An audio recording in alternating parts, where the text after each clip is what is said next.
Rio Bravo is the story of a man who tries to keep a local bad guy in jail and also the difficulties of moving on from a job that is long past your prime. Rio Bravo stars the king of cool himself, Dean Martin, and the one and only, the original John Wayne. Is that you, John Wayne? Is this me? That's a line from Full Metal Jacket, which is a movie that you have to see if you have not done so already. The first 4 minutes of this movie are dialogue-free, and it's only music.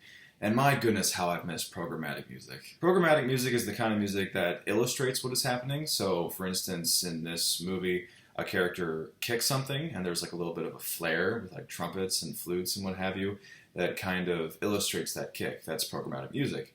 It's not really much of a thing these days, but what I have seen it most recently in is Mary Poppins Returns. And I don't know, it's just fun. It's just a fun throwback to the way that music used to be played in films as opposed to the typical, blah. This movie is Western to the max. There are bars, there's the town drunk, there are shootouts, there's random tumbleweed, there's jail cells, and the appropriate music that you would expect in a Western. It's all here. It's great to see John Wayne in this movie.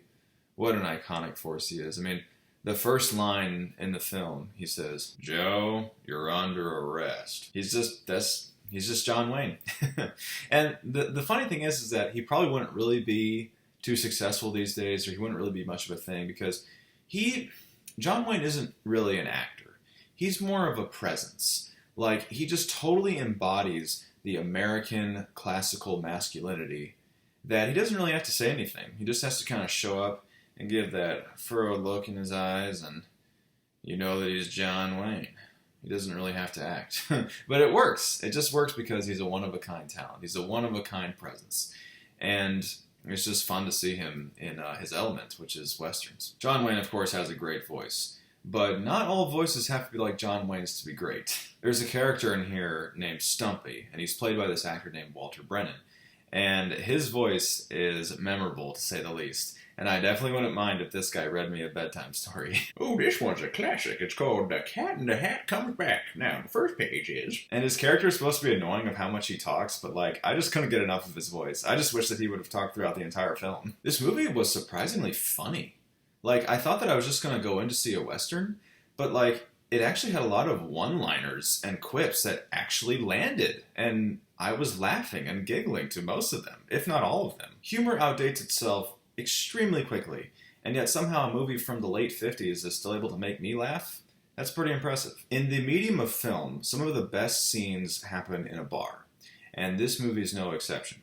There's a scene that takes place in a bar that has a great amount of tension and payoff and release, line delivery, acting. It's an entire scene that stands on its own. And I was riveted the entire time. It's really fun. It being a John Wayne movie, there is a love interest. The character's name is Feathers. And I really like the dynamic between John Wayne's character named Sheriff, he is the sheriff. That's not his name. He is the sheriff. And between this character named Feathers. There's a lot of underlying, and there's sort of this undercurrent of attraction that's happening between the two of them. And it's almost never directly acknowledged. It's never really stated. And that's what gives it its magic. That's what makes it, as John Travolta said in Pulp Fiction, so cool. Just with an added F word in there. When two characters aren't obnoxious about their attraction towards each other, when it's just more subtle and real and believable, it makes it much more enjoyable for an audience member. Also, quick side note, there's a lot of lighting of matches that happens during this movie. Characters doing it on their boot. Characters doing it on a door. Does that work? I don't really know, but it was just kind of weird / interesting. The plot of this movie, there isn't really too much of a plot. It mostly revolves around the characters' interactions with each other and you just enjoying those interactions. I mean, yes, there is an inciting incident and you have to, follow the characters as they resolve it, but it mostly just focuses on the characters and their personality. It's pretty charming most of the time. Sometimes it can feel a little pointless, though. But for the most part, it works. One character that I really didn't know how to feel was this, sort of the young hotshot character who I found out the actor turned 18 when he was on set, which was pretty crazy. But he kind of was one-dimensional. At first, it was intriguing because you're like, oh, this is cool. He's a sort of a new up-and-comer sheriff, and he's really good regardless of his age.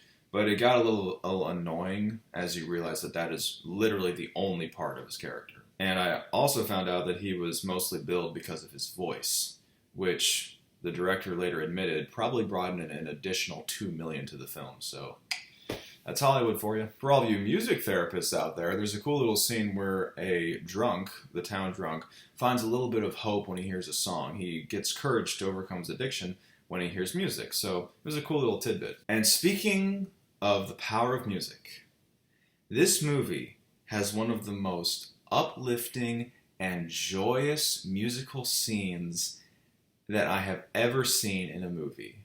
John Wayne's character walks in to Dean Martin's character and that young hotshot that I was talking about. Dean Martin is singing a song, and they start playing guitar, and the Stumpy character with the funny voice starts playing harmonica. It's just the most... It's so hard to describe, but like one of the greatest joys in life for me are unplanned jam sessions, and I underscore the word unplanned. If you take the time to plan out a time when you're going to sing with friends or play guitar with friends or drums or whatever, that's really great. That's awesome. I mean, I will never complain about that kind of social gathering. But when it's unplanned, when it just comes from you and your friends talking, and then you just are like, hey, let's play it, or I don't know, if it just develops organically, that is just one of the sweetest moments of life in general. I know I'm probably putting too much weight on it, but it is just so awesome. And it kind of felt that way when I watched this movie. I wasn't expecting these characters to suddenly gather together and sing this beautiful, deep, soulful song with a guitar and harmonica. It was just so purely American and purely enjoyable. I loved it. It was awesome. So now after that, let me continue back to the things that I didn't like as much about this film. I should have seen this coming, but the movie ends like on the romance. Like it kind of concludes with, you know, the guy getting the girl. Like, yay, isn't that great? I mean, it is, you know, I guess it was a sign of the times. It was just a bit cliche given the themes and the momentum that the movie had going for itself. And I wish it kind of would have ended on different terms, but I guess I can't necessarily fault the director or the movie for doing so. I just wish that there was a bit more of a intriguing ending to such a good and solid and historic film like this. Yes, it's an old movie. Yes, it's from the late 50s, but I mean, come on. It's John Wayne and Dean Martin. And besides that, it's a really awesome, solid film. So go check it out. And I'm going to give this one an 8.6 out of 10. Don't forget to follow along with me as I go through my entire IMDb watch list chronologically. Just click on the link down below in the description. So what's your favorite John Wayne movie? Whatever it is, let me know down in the comments below. Thank you so much, everybody, for watching. I truly appreciate it, and I'll see you on the next cinematic adventure.